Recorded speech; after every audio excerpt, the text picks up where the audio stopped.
if you don't do this idea, if you don't go with it, would you or would you not regret it for the rest of your life? And that changed everything. That I all of a sudden was like, oh my God, yes, I would regret this forever. And if someone else did what I wanted to do and had planned and then made it big, I'd be furious. Unlost Cause is a community that shares stories of individuals 40 and beyond who found the courage to reclaim their dreams and live without regrets. I'm David New, and I hope these stories help you find joy, purpose, and passion in a life true to you.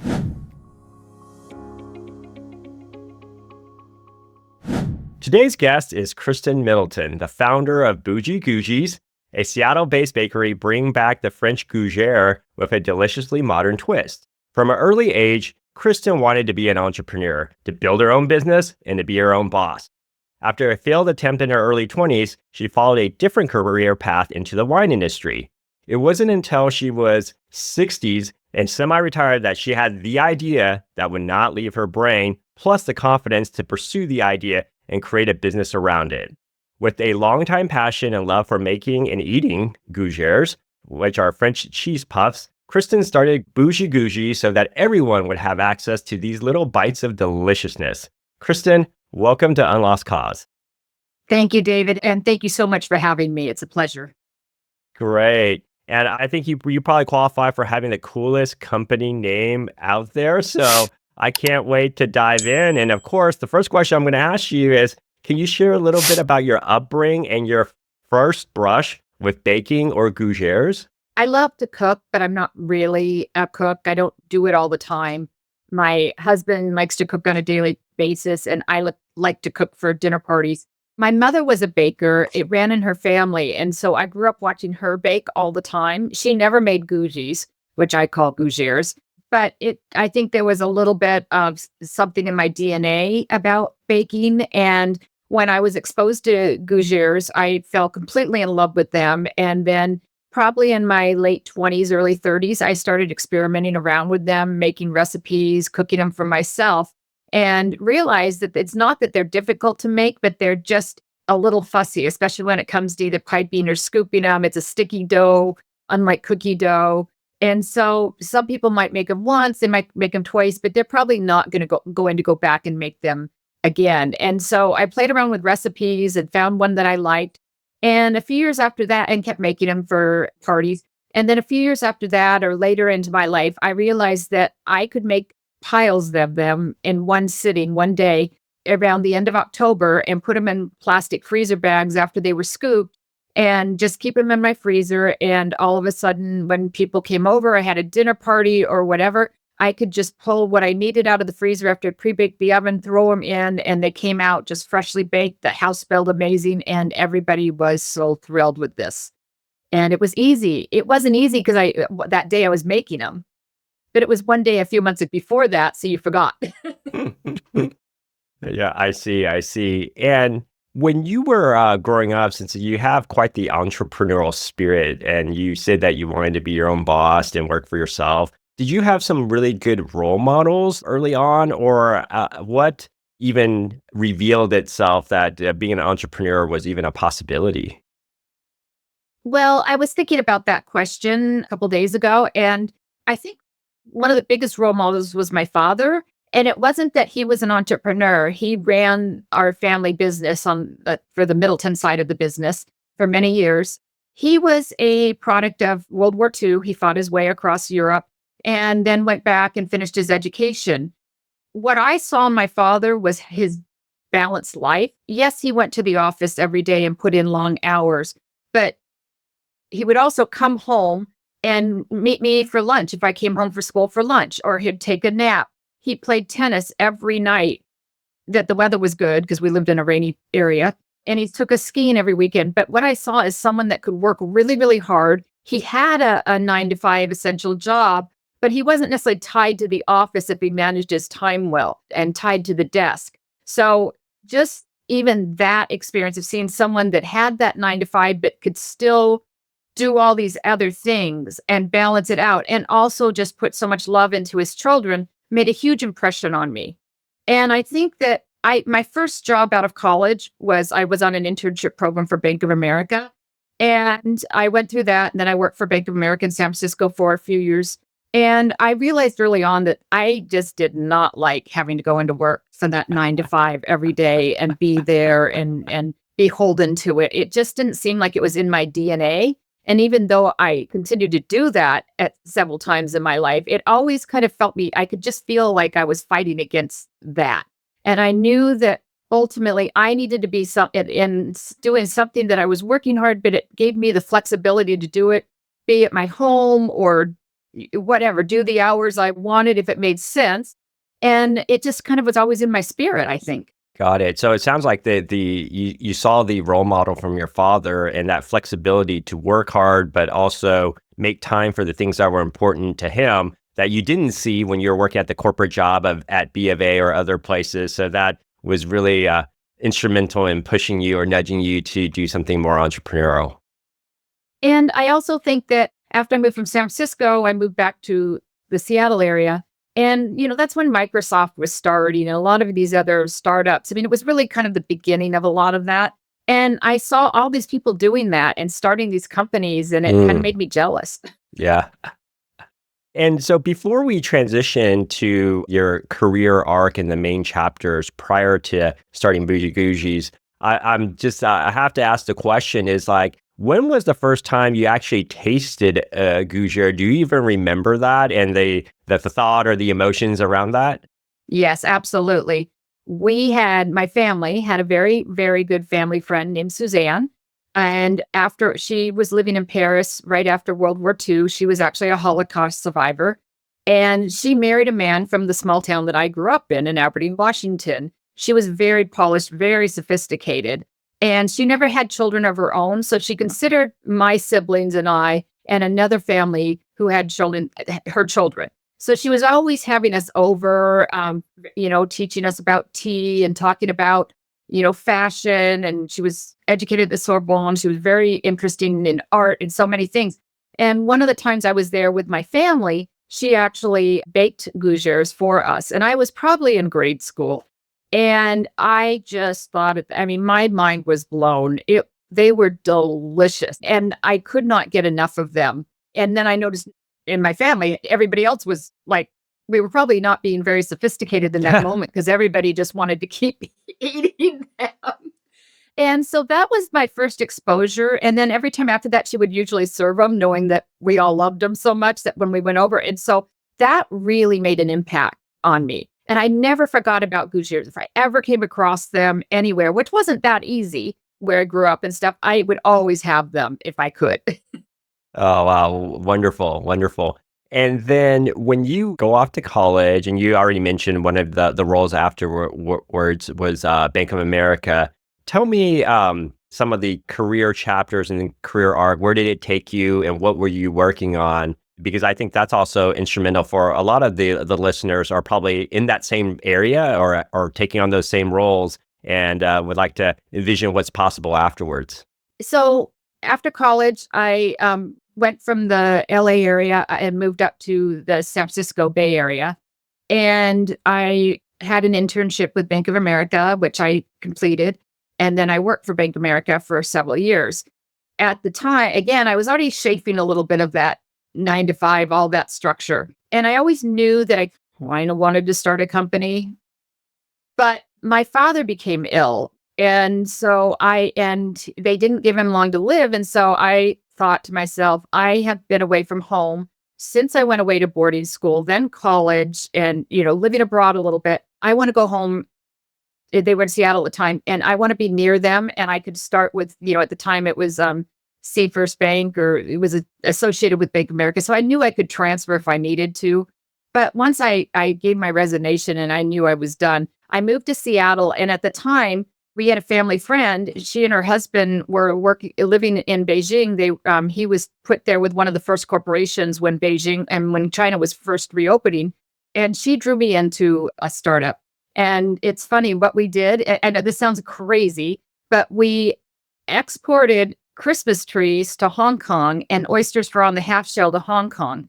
So we would do it for commercial hotels, fine hotels, find restaurants and stuff, we would take big trees, little trees, and then we would go over there starting in October when the first container arrived, and we would start helping with the decorations and and unloading them and things. And so it was crazy. And she was living in China, but even with that, I think it was still too early for me. I wasn't mature enough. It put me in a lonely position back in Seattle, working kind of on my own too much.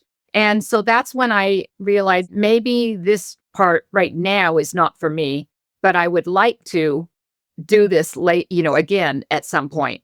So along with that, in my mid to late 20s, unknowingly, I didn't know at the time, I wasn't aware of it, but I had fallen into a deep depression.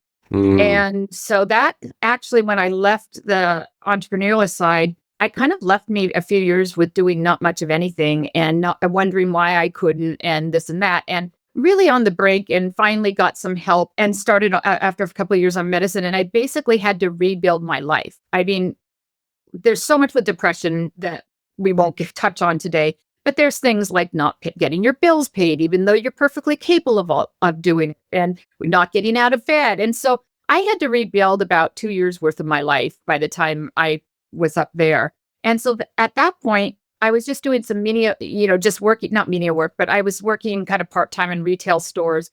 And then I had developed in my family, we all had a deep passion for wine.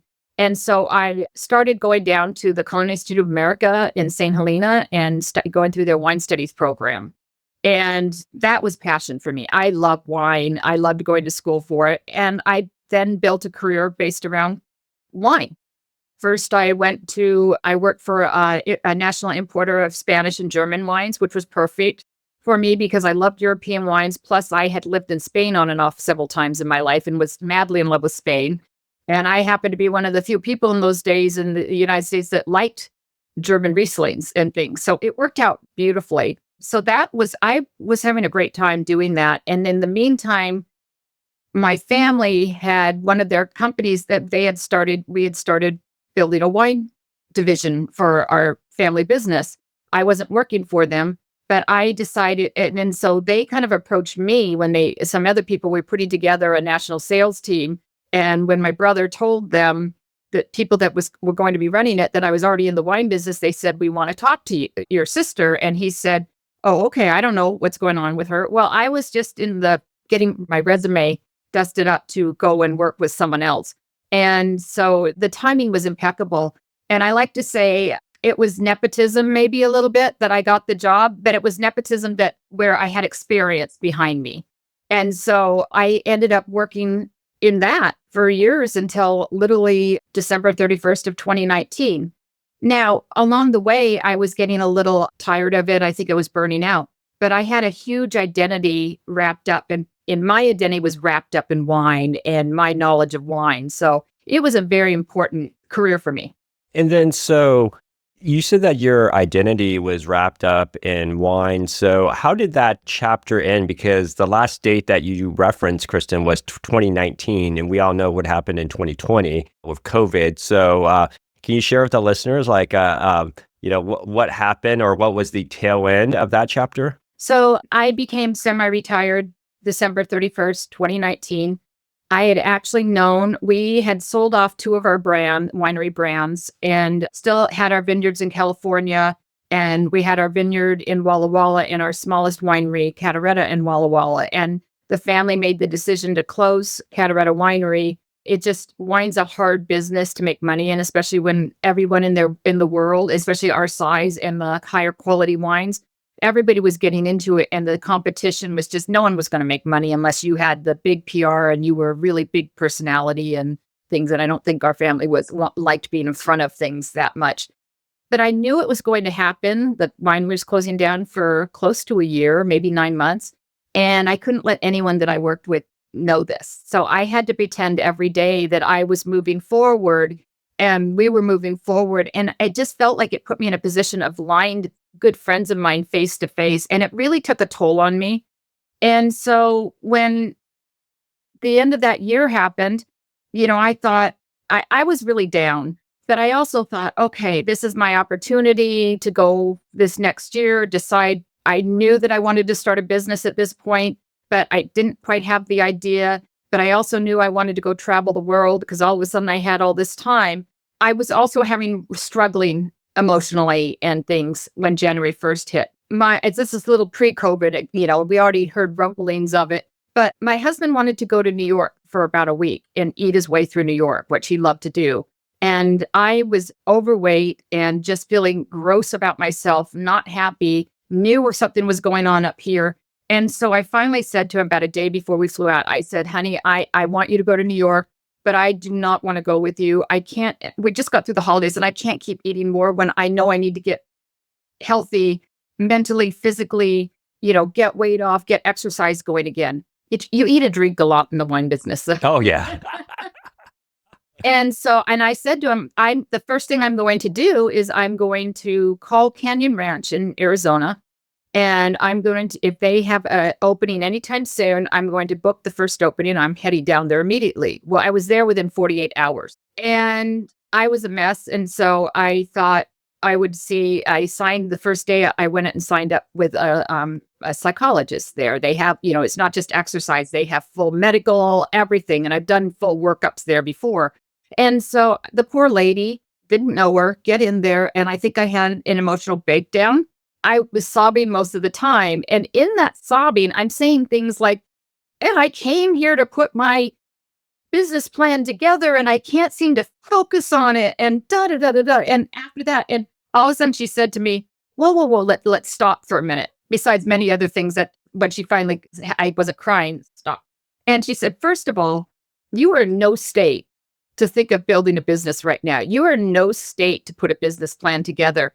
You shouldn't even think about that for a year. You need time to just find out who you are, find who your new identity is, who you are as a person without the wine, and get over through what this emotional thing, go travel the world and do your exercise and whatever. Great. I stayed there 10 days instead of like 5 because I just needed that time. I came home and I'm starting to get ready I'm like, oh gosh, she gave me permission not to do this business plan right now. It's like having the teacher say, you don't have the test yet. And I came home and I'm starting to plan my trip around the world. And then things were getting a little weird, and then we have, my brother, sister, and I had a family home in Sun Valley, Idaho. And so things were closing up. Seattle was one of the first places to close off, as we all know. And no one really knew what was happening. So I said, let's just go over to the house in Sun Valley. My sister was living in it. We could spend time with her and we could ski throughout the rest of the season until the hill closes in end of March, April. So we get to Sun Valley the end of February, and we all know what happened the first week or two of March. The second week of March, I was flat on my back, very, very, very, very ill. And very ill and in bed for a couple of months. And it was very scary. And my doctor told me later, who I was always on the phone with in Seattle, later he told me, he said, I'm so lucky you couldn't get to a hospital then because you would not be alive. Because in those days when you got COVID, all they knew how to do and you were really, really sick was intubate you. And in your mind, people were dropping you off at the hospital and you would say goodbye and I'll probably never see you again. It was scary. And just to go through that. So anyway, I made it through a month later, but my recovery and my health issues continued for a long time. However, that was the worst time of COVID and continued to haunt me for a while. But the other side of COVID was some of the best times of my life. I mean, who says that? But it gave me time. No one else was really working. Everybody else had time in the hand. So it almost was like it gave me permission to not do anything. And just have time to think and be. And I know I was in a very privileged position for that. I realized that. But it was really, after that, it was great for me. And so that's when the idea really came to me of Bougie Gougies, where I every day I have an idea for a business. I do, my whole life, but most of them just float away. The Gougères part had been sticking with me for already a few years, but just formulating more and more in my brain. And so that was kind of the start of the aha. I think there might be a kernel of something here that I could really make a go of. Yes. Okay. Well, one of the things that, as you're sharing about your career arc before you make the leap with Gougères is, I know that, and, this is fact that, entrepreneurs like you and I, the rate of depression is higher than the normal population. The rate of suicide is higher. The rate of just like being overweight, not taking care of oneself. There's a lot of heroism when it comes to entrepreneurs, but there's also an extreme dark side because of that kind of insatiable drive and the price that comes with that. So when I think about that as a backdrop, Kristin, and then you talk about how your ego was wrapped up in this family business, and it feels like you're a type A ever since you were a kid, that you wanted to do these businesses, and you're going from the Christmas trees and oysters and flying out there to do that to this wine business and chasing that. But then you also have like this severe depression that is a real thing. And then it culminates where the lady at the resort gave you permission, and then it felt like you were able to. I mean, even though you could have given yourself permission, the fact that she gave you permission, you kind of exhaled, right? And so I'm just curious, like, have you noticed this, like, when you take time, because I also know that it sounds like you're very introspective, to think back upon those years, like, was this something that has been a recurring theme, or something that you've come to grips with, or is it always something that you'll be paying attention to and being aware of? I had that first real episode in my 20s. I actually probably had an episode in high school a little bit towards the end of my senior year, but not as nothing diagnosed, but enough that my parents were slightly concerned about me because I was living at a school clear across the country and they could tell things weren't quite right. But towards my mid 30s, I went off my medication thinking that, oh, I'm healed and this and that. And I learned within a couple of years, I went back down and the same thing happened again, and I had to rebuild my life for a second time. So what I learned from that is through good therapy and the right medications, because it takes us sometimes a while to get on the right medications, I could live a really productive life, but I had to take that part of my life really seriously and manage it. And I hadn't managed it after I figured out what was wrong the first time in my 20s. So it's hard, and mental illness can be hard. It runs in my family a little bit. And so when you said back to being type A, I don't think of myself as a type A because I feel like I see my friends that are type A's and they never stop. And I need recovery time. I get tired easily. I need recovery time. I'm actually very shy and have been very shy in my life. Doesn't come across now, but my recovery is in silence, reading books, whatever. When my husband's an extrovert and the more people he's around, the more energized he becomes. And he's more type A when it came to work and stuff. But I always thought of myself as not type A. I think maybe I'm a little more type A now because I really, really am passionate and I really am moving so quickly on this. And I know I have less time to make this work now. And I don't know if you can change types, but I feel like I'm becoming a little bit more of a type than I was early on. Yeah. And, one of the things that I like to ask people when they make that jump is, there's a lot of, I know people can over prepare sometimes, but then also, being financially, emotionally, physically, spiritually, with friends to help, checking those boxes because, doing the entrepreneur journey can be extremely hard and very lonely, or, everyone would be doing it. Did you, after you went to the resort and you gave yourself permission to take some break, were you able to reset on a lot of those parameters so that when you did jump, your chances of being more prepared was higher? Or what steps did you take prior to jumping? I just know it gave me so much more time to think and really think and not have any pressure of I need to get working on this next week, next month, whatever. The other thing was that I still had this dream of traveling and, for a little while since I'd been working for a number of years and still wanted that time, and travel makes me think as well. But I couldn't. We were locked down. So it was funny when I was really, really sick. I remember saying to my sister afterwards, when we can travel again, I don't know why, because I'd been there before. I really want to go to Venice, and I want to go to Venice before the crowds get back there, because it's in my mind, it was like this once in a lifetime thing to have Venice almost to yourself without all these people. And I don't know whether it was the water or the whatever. And so my sister's a big traveler too. And literally in the 2022 or 2021, I can't remember, when they lifted the travel ban and all of a sudden they had non-COVID flights again going to Europe, she called me and said, "Do you want to go?" And I said, yes. And we jumped on a plane. And so between Venice, which was and it wasn't as crowded. It was awesome. And my sister's great at figuring out the restaurants and she's lived there a little bit and going to the other islands, all the outer islands. And there was some very peaceful moments of it. Then I realized I still needed that travel. The idea is still coalescing, but I need to travel more. So then I did 3 trips to the Middle East.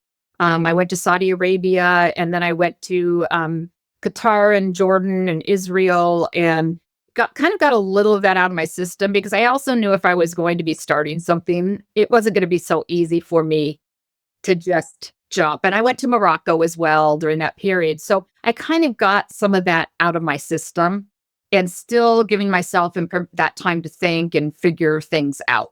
And when you are on your travels, are you journaling and thinking about a business idea, or are you trying to really not trying to be in the moment and be present and not thinking about the future, or do you infuse that through your travels? Until very recently, I've never been a journaler.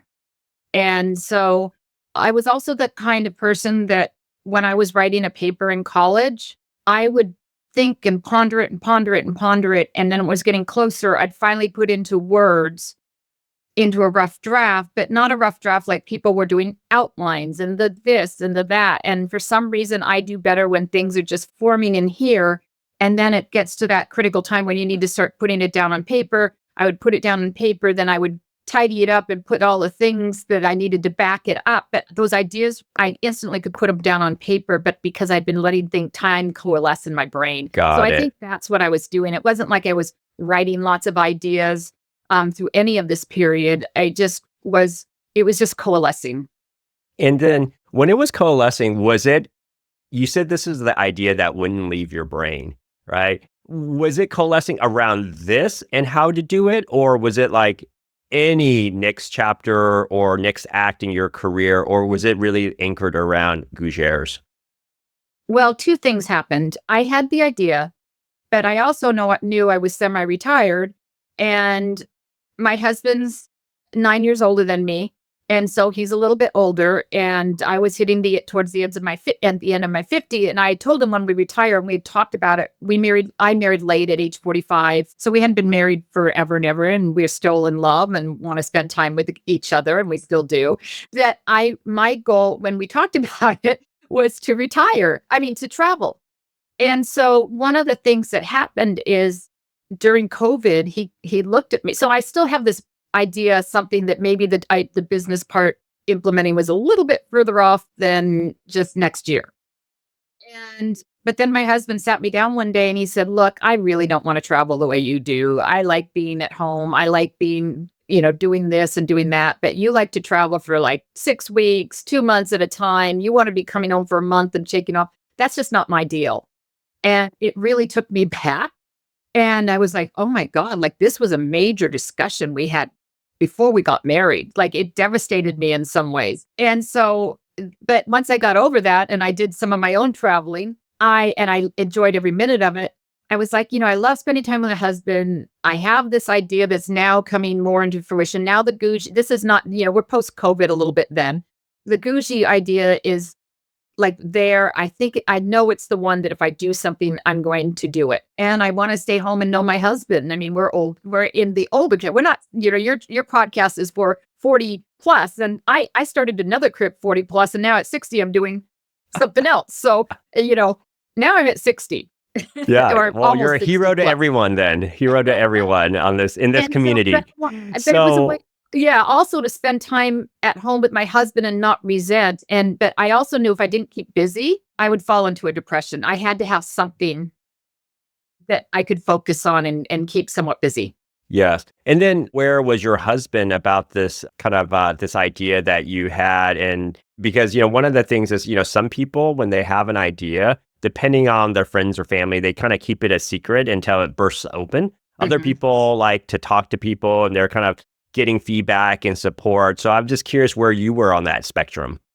So it's funny. I didn't necessarily sit down and have long discussions with him about it, but we were starting to go to parties again with friends. Everything had opened back up. And so I was making a lot of Gougies again for now we're talking more 2022. 21, end of 21, and now end of 22. And so friends were coming over for dinner parties because we started out with dinner parties outside and then dinner parties finally. We were very popular because all of us had had such bad COVID. His less than mine, that's when you didn't know you could get it again. So we were like everybody's favorite guests to have over before we all knew. But anyway, and then so friends, parties, dinner parties, I started serving them again. And at first friends, everybody was crazy about them. And then friends started asking me if I could come to their house at their party, even though I'm a guest, and bake some of them for them to serve as appetizers. And I was always happy to do it. And then I think they got a little embarrassed after the third or fourth time and were like, you think I could start buying these from you, like in a big baggie, a freezer bag? And I'm like, well, and that's when the aha moment really went and said, this has to be done. In my mind, I see everybody love these. It doesn't matter if you're 5 or you're 85. Unless you don't like cheese or can't eat cheese, people go gaga over these. And just like I did with my family as a kid, we were not being sophisticated, putting more and more in our mouths. That was what I saw. And I was like, aha, there's actually a market for this. That is great because I think, when I talk to a lot of the guests, some people, they have like a very defined business plan. They do demand side testing to see, like they run ads to see if people would buy a theoretical product before they open it up. Other people just make the leap. But you're getting basically market indications because people wanted you to come over and bake it. And then they're so embarrassed. They're like, can we buy it from you? So in your mind, did you think if there's one person like that, there's probably many, many more? And then there is an idea here that I really need to latch onto. Exactly. And what I was seeing is the people that were asking me to buy them were the friends of mine that are the hostesses with the mostest. Everything's perfect. It's planned out. There might be a theme. Everything I aspire to, but can never get there. Be that perfectionist and entertaining. And I thought, there's so many people like you. And there's so many people like you out there. Yeah. And this can be like the perfect entertaining hack. You don't have to tell them if you didn't make them. Yes. But just the experience that they were discovering through me of having them freshly baked. So the house just smelled amazing when they arrived. The house just made you salivate right away. And then having a platter to serve with a lovely glass of champagne, it just set the mood immediately. And I used it to set the mood because I knew not everything else was going to be perfect and they could overlook it because they had already had this great experience walking in the door. They could just use it to make it easier and not have to make them themselves. And it was one less thing to do off their list of perfections that they had to put together for the party. Great. And then when was that moment where you're like, okay, this has been in the back of my mind as a child when I loved Gougies. My friends are asking to buy these. I got to do it now. Like, do you remember that moment? Uh-huh. Yes, I was building to this point, the end of 2022, I think, into early January of 2023. And it kept going. And I was starting to go in my mind, Chris, are you going to do this or not? Because if you're not going to do it, let's forget about it, move on, go do travel or whatever. If you don't think you want to open a business, accept that now and move on. But the idea kept sitting there. And so I was on the fence and not being able to make that decision. And then I read a book called Sweet Success. It's by Candace Nelson. And she started Sprinkles Cupcakes. And it was a really interesting book, entrepreneurial stuff for me. But there was a quote and she was quoting someone else. And I don't have the exact quote, but what it said essentially was, if you don't do this idea, if you don't go with it, would you or would you not regret it for the rest of your life? And that changed everything. That I all of a sudden was like, oh my God, yes, I would regret this forever. And I would really regret it if someone else came up with the idea, because I believe in ideas are ruminating around the world. And if it's not coming, it's coming so strongly to me. And if it's not, it's going to go leap over to someone else. And if someone else did what I wanted to do and had planned and then made it big, I'd be furious. But, and so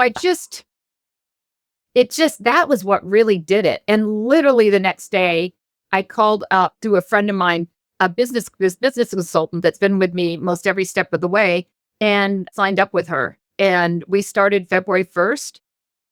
I didn't have a business plan. whatever. And then we launched the product on September 1st of that same year. So we moved Wow. fast. That's like half a year. That is incredibly fast. She kept saying, "You're moving faster than anyone I've ever had." And I kept saying, "Well, maybe because I'm 60. And Yeah. I've given myself 10 years to really do this." So I was motivated.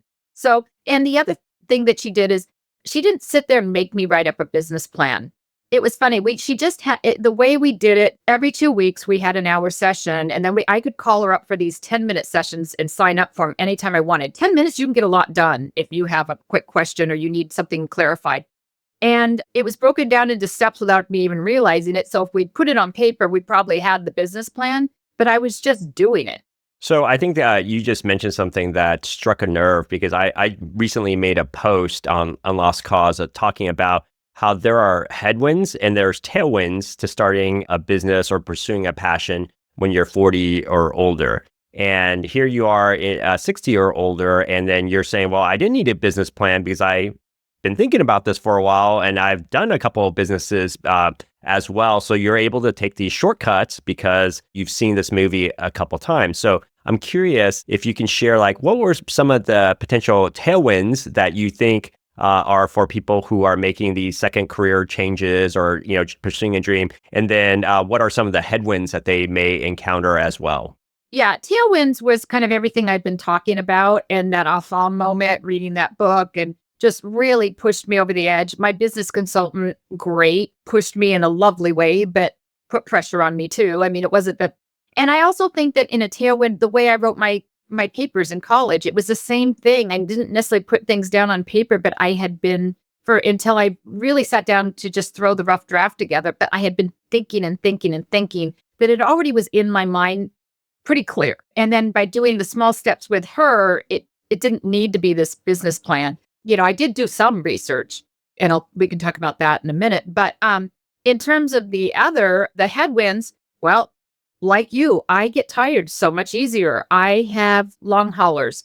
I lose my energy so different than I used to, where if I'm on a walk and I need to rest, it's not like resting where you can find a bench and just sit for a minute. It's like I have to sit down immediately or I'm going to fall down. Like there's nothing left. So I have to manage my energy level. So that was a real one. That's been a real one because when I first started about this, I didn't have those things. I mean, I still feel young. I feel still energetic. I still play a lot of tennis, mostly tennis, ski. So, I mean, I'm still pretty active.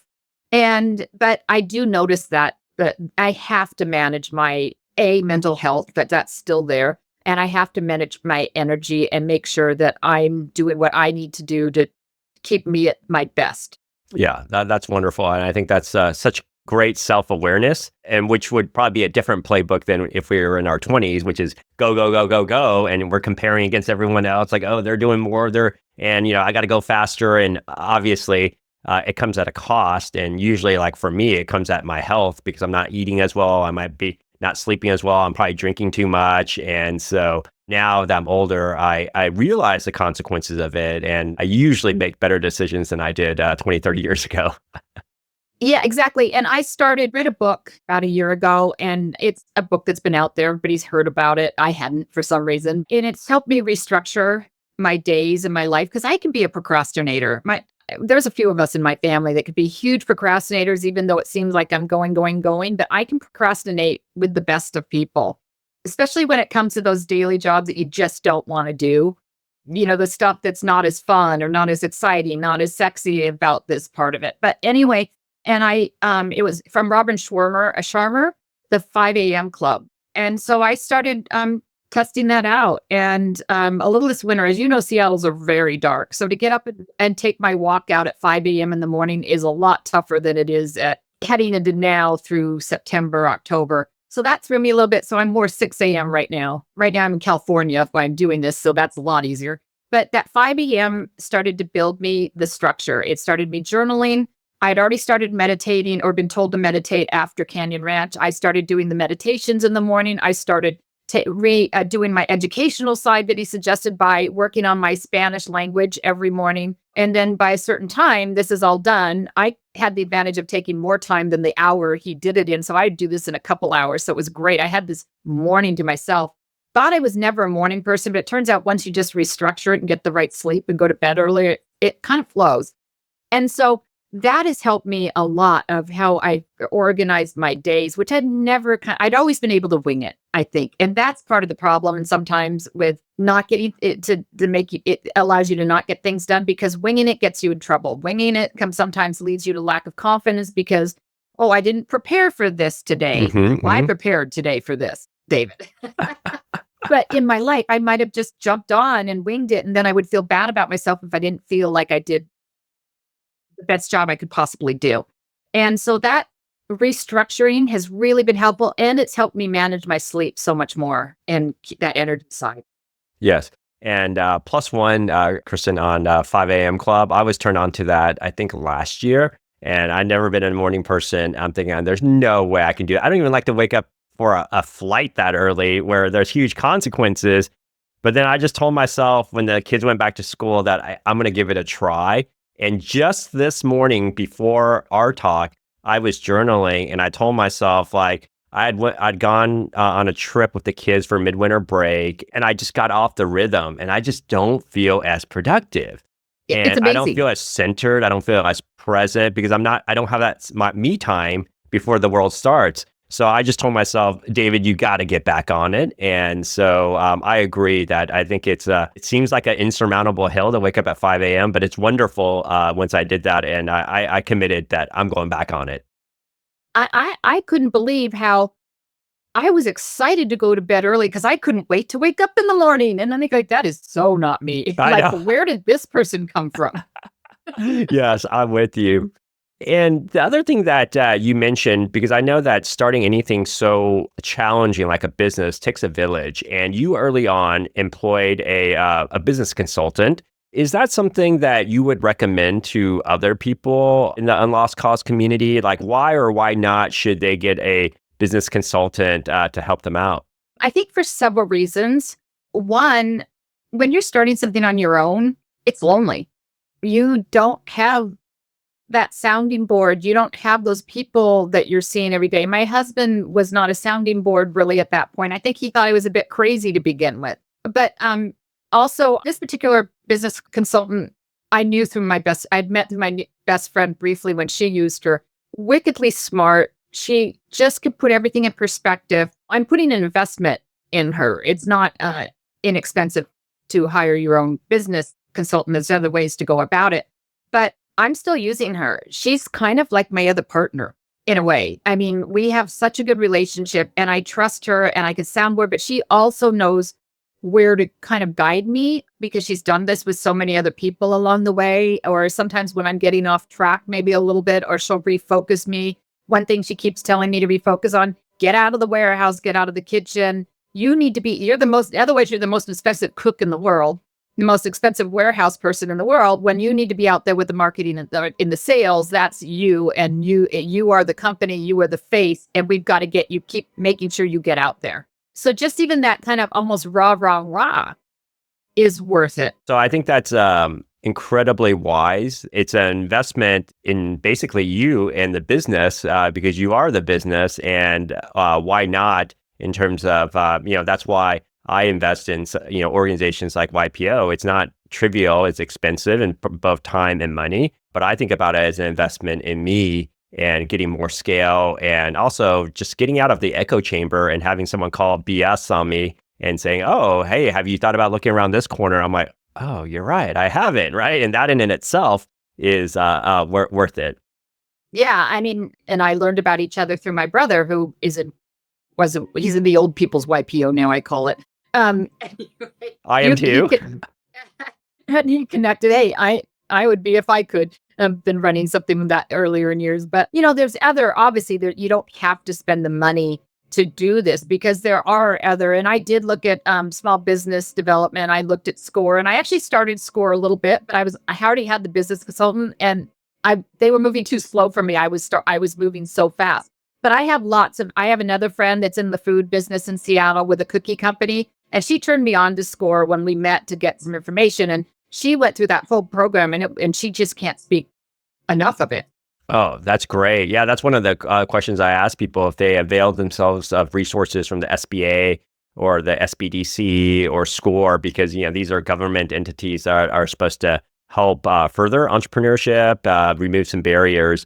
And in fact, I think I'm going to be giving a speech to the SBA folks on how to use how to get free PR to drive sales, SEO, and branding. So yeah, I think it's a wonderful to give back and to lean into it. And then, Kristin, were there any other books or podcasts or events that you went to? I mean, you talked about the 5 a.m. club, but were there other resources that you think the kind of unlost cause community can take a look at to see if it's a good fit for them?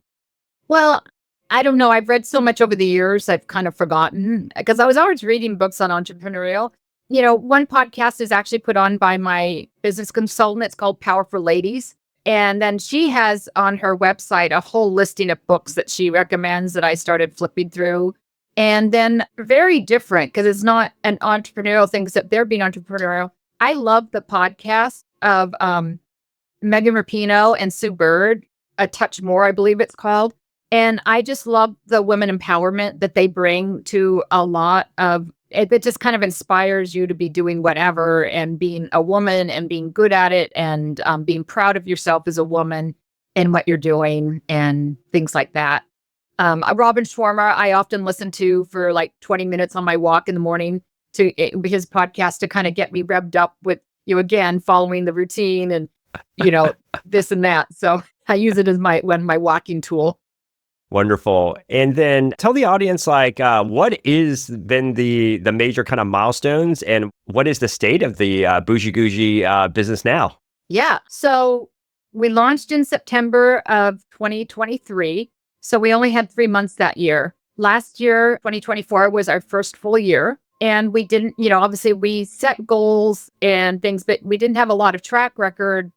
But we put that all together and we're tracking that. And we go by bronze, silver, and gold goals, where gold is so aspirational.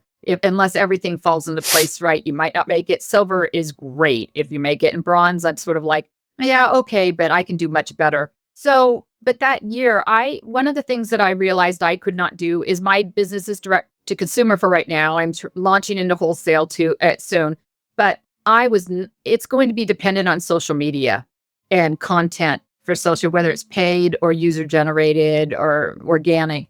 And so I am terrible at anything technologically or putting things like that together. So the first thing I did when I was getting somewhat along the way planned is I hired a digital media consultant, and she's still with me and her team. And honestly, I like my business consultant. I feel like Marissa is a part of my company too. And I think she feels the same way.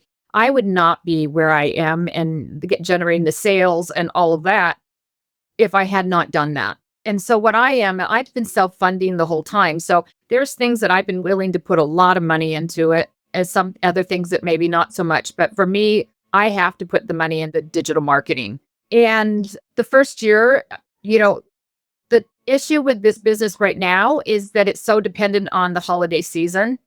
So we may be meeting our goals through, like silver level somewhat through the year, but those numbers are so much smaller than even what you will do in the holiday season. So I'm also funding a lot of stuff through the year that's not getting everything back or, right then. But the holiday seasons was huge this year. Huge. It was big the first year, and I was so surprised because I didn't know what to expect.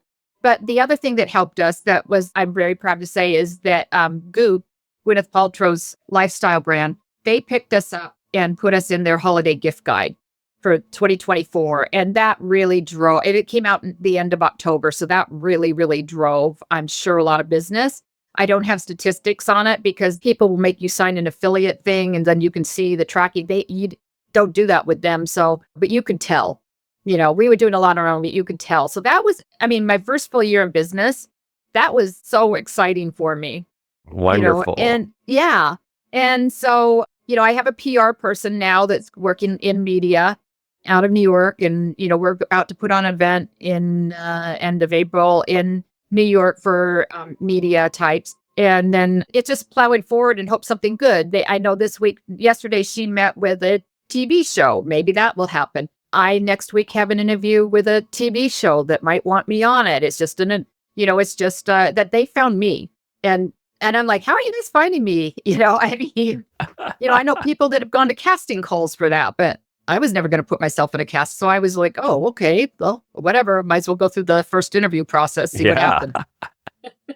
Oh, that's great. Well, first, congratulations. That's wonderful to have a dream that might seem like a lost cause at certain times, but to come back to it and make it a lost cause and to realize that and to grow it and to pour your heart and soul and see all this traction. At least for me, from the outside looking in, it's wonderful. And I'm curious, what emotions do you feel when you reflect on the journey and bring an idea to a product and then a product becoming a business?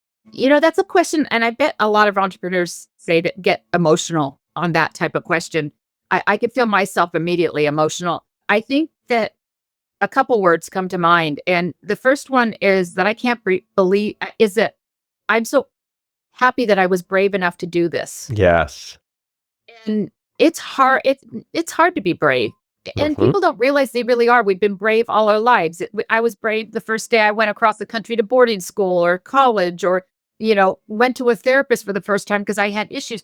We never see that as brave. And then but I was brave. I'm brave to do this and I'm really happy I did. The other word is proud. I have never really felt proud of myself.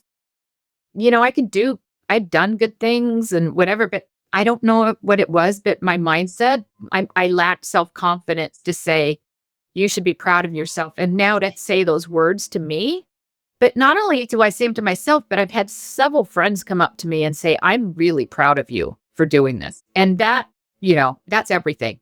Wow, that's super touching, and gives me goosebumps when you're sharing about being brave and being proud.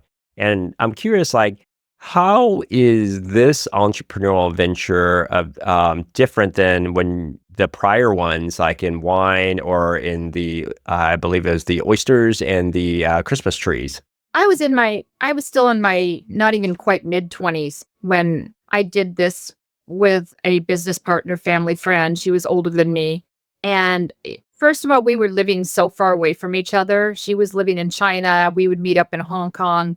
I was lonely and I didn't know it. And I didn't know how to structure my time with doing it all on my own. And that's why I say that's easy to then procrastinate.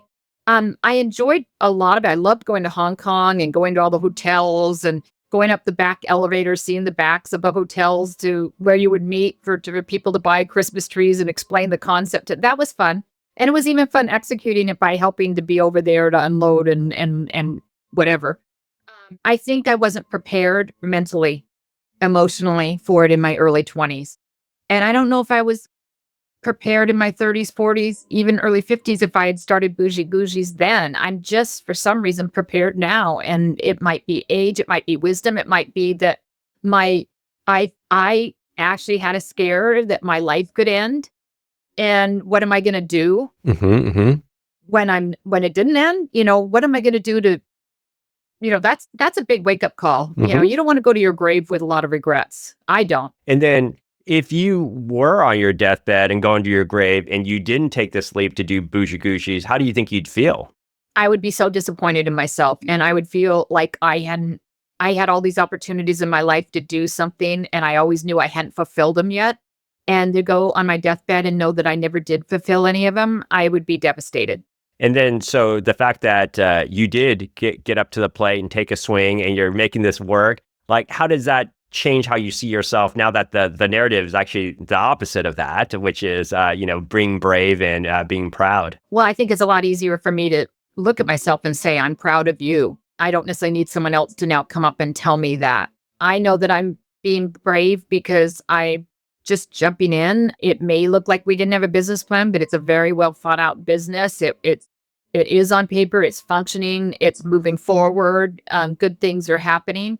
So that being brave means I hate the Nike. I mean, I don't hate the Nike term, but just do it. Just do it. Just go for it because you have nothing to lose. And I went into this knowing, first in my life, if it fails, I'm okay with it as long as I've tried to do it. I never approached things like that before like that. If it lasts a year or 2 years and I need to shut it down, it's fine. If it goes the full 10 years and I can sell it to someone, even better. But I will still have my head held high if it doesn't last 2 to 5 years. Yeah. Wow. That's wonderful. And then for someone else who has like a similar dream that's been on the back burner and they're thinking, they're playing out some excuses in their mind that, hey, I'm older, I'm more tired, I've got too many things going on, I'm too busy, or, even self-doubt like, hey, I've got too much imposter syndrome. What would you tell them? Everybody has imposter syndrome. I'm pretty sure. I know I have. I probably still do, but everybody I talk to, or when you read a lot, it seems like anybody in their books that have started a business just felt like they had imposter syndrome, especially in the first few years or maybe for a long time. So you just understand that everybody has it pretty much. The other thing is that, I think there's times in your life when you're more ready, and mine came later. So just because you don't feel ready yet, it doesn't mean that in 5 years, 4 years, 3 years, whatever, all of a sudden you are ready for whatever reason, mentally, emotionally, physically, to do it. And just because you're older doesn't mean you lack energy or lack a good brain. Or if I was in a wheelchair, I'd still be able to do this somehow. I mean, I wouldn't be cooking, and I'm not now, and I wouldn't be probably doing the shipping, and I'm not now. But if I was feeble, there's still a lot I could do for this business. And I remember when you mentioned that, it brought back when your business coach is saying, hey, Kristin, you got to be working on the business versus in the business, or you're the most expensive baker there is. So how have you taken that lesson to heart and brought it to life? David, I'm trying so hard to not be part of that. And I was getting there. I've been getting there. It's just the beginning of this year. I was given notice by my cook. And so we just trained up a new cook, and now she's given notice for 2 weeks, literally. I mean, for very good reason. She got a full-time job with benefits. You can't hold it against anyone. And so, but what these experiences of having to rehire people a couple times, and I had to come to the terms that I'm probably going through a cook every 6 months. I just think it's repetitive. You're not cooking it, you're scooping it. It's repetitive, and it's a little lonely too, because sometimes I have people there helping. But what I know that I need to get out, I had 1 foot out the door, and I still have 1 foot out the door. But what has changed is that my business consultant has talked to me for a long time about fulfillment centers and also possibly co-manufacturing. And I had a cook that changed the recipe a little on me, which is in the contract not to, and led to some problems and throwing out a large amount of product that when I found out what the issue was. And so I have to ship 2 day, and for fulfillment, I have to ship across the country from Seattle 2 day with dry ice. It's very expensive. Most of my customers are Texas over into the south and then up the eastern seaboard. So they're very far away. So now first, I need a fulfillment center in the Texas area or in like Kansas City. So I'm working on that now. So then I can be without really the warehouse. In terms of the cooking, the thing that just happened with the chef, it made very clear that I am now starting to work for co-manufacturers. They have to follow your recipe, use your ingredients. They have to do everything precisely.